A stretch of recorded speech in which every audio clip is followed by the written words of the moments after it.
El 16 de marzo de 1916 nació Tsutomu Yamaguchi, el único japonés que, según el registro oficial de ese país, fue testigo, víctima y único sobreviviente al mismo tiempo, no de una, sino de 2 bombas nucleares, las que las tropas de Estados Unidos arrojaron sobre Hiroshima y Nagasaki.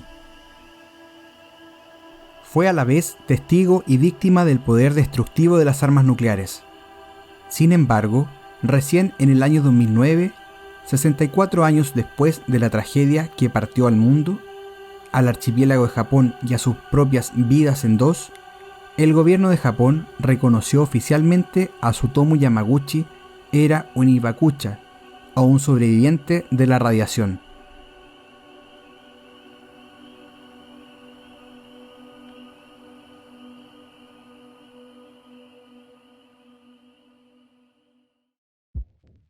Tsutomu Yamaguchi empezó a trabajar desde muy joven en la industria pesada Mitsubishi, en la década de los 30, y trabajó como delineante en el diseño de petroleros.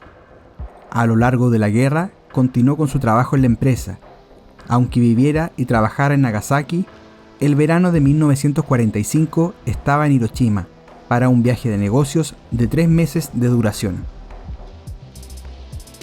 El 6 de agosto de 1945, Yamaguchi se estaba preparando para salir de la ciudad con 2 amigos, Akira Iwanaga y Kuniyoshi Sato. Cuando se dirigía a la estación de tren, se percató de que había olvidado su hanko, un tipo de sello de identificación común en Japón, y volvió a su lugar de trabajo para conseguirlo. A las 8:15 de la mañana, iba caminando hacia los muelles cuando el bombardero estadounidense B-29 Enola Gay arrojó sobre la ciudad una bomba atómica. La explosión se produjo cerca del centro de la ciudad, a solo 3 kilómetros de distancia. Debido a la explosión del Little Boy, el artefacto de uranio de 16 kilotones, Hiroshima quedó arrasada. En un instante, miles de vidas quedaron pulverizadas por la fuerza de la explosión. Miles más sufrieron heridas y quemaduras de diversa consideración y fueron víctimas de la mortal lluvia radioactiva que siguió cegando vidas durante muchos años más.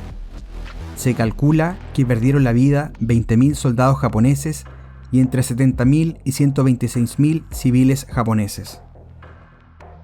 En aquella ocasión, como otros muchos, Yamaguchi primero escuchó el rugir del avión surcando los cielos de Hiroshima, después la cegadora explosión de la luz acompañada de una terrible fuerza y un ruido ensordecedor. Más tarde, el pitido en el oído y la contemplación del paisaje carbonizado. La explosión nuclear le golpeó violentamente, le rompió los tímpanos, le cegó temporalmente y le dejó graves quemaduras por radiación en el lado izquierdo de la mitad superior de su cuerpo. Después de recuperarse parcialmente, se arrastró hasta un refugio y tras descansar, salió a buscar a sus amigos. Los encontró con vida y pasaron la noche en un refugio antiaéreo antes de regresar a Nagasaki, al día siguiente. En Nagasaki recibió tratamiento para sus heridas y a pesar de estar muy vendado, se presentó a trabajar el 9 de agosto. En aquel momento no tenía ni la menor idea de que el horror nuclear le golpearía nuevamente y que sobreviviría a un segundo bombardeo atómico. A las 11 horas de aquel día, Yamaguchi estaba describiendo la explosión de Hiroshima a su supervisor cuando el bombardero estadounidense Bockscar lanzó la bomba atómica de plutonio Fat Man de 21 kilotones sobre la ciudad. Su lugar de trabajo estaba situado de nuevo a 3 kilómetros de distancia de la zona cero, pero esta vez salió ileso de la explosión. Tanto Yamaguchi como los demás testigos del segundo y último ataque nuclear de la historia contemplaron con horror el mismo infierno que se desató escasos 3 días antes en la vecina Hiroshima. Se calcula que en Nagasaki perdieron la vida por lo menos 150 soldados japoneses y entre 39.000 y 80.000 civiles. En 1957, el gobierno japonés reconoció a los supervivientes de los bombardeos atómicos como Iwakucha. La identificación de Yamaguchi indicaba únicamente que había estado presente en Nagasaki. En enero del 2009 solicitó el doble reconocimiento, que fue aceptado por el gobierno japonés en marzo del mismo año.